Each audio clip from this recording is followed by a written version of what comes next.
D.L.N. மூடி என்ற இந்த பக்தன் ஒரு தனி மனிதனாய் நின்று ஐரோப்பாவை தன்னுடைய வலது கையிலும் அமெரிக்க கண்டத்தை தன்னுடைய இடது கையிலும் உயர்த்தி சிங்காசனத்துக்கு முன்பாக கொடுக்கும்படி அவ்வளவு தேவ வல்லமையுள்ளவராயிருந்தார்.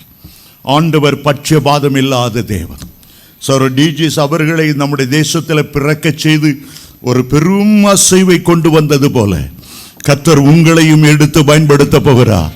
இந்த சரித்திரத்தின் கடைசி அத்தியாயத்தை நீங்கள் தான் எழுத போகிறீர்கள்.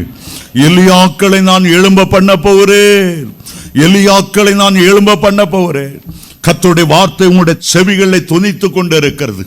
நான் எழும்புவேன் என்று நீங்கள் சொன்னீர்கள் என்றால் ஆண்டவர் இன்றைக்கு உங்களை பயன்படுத்த வல்லமை உள்ளவராயிருக்கிறார்.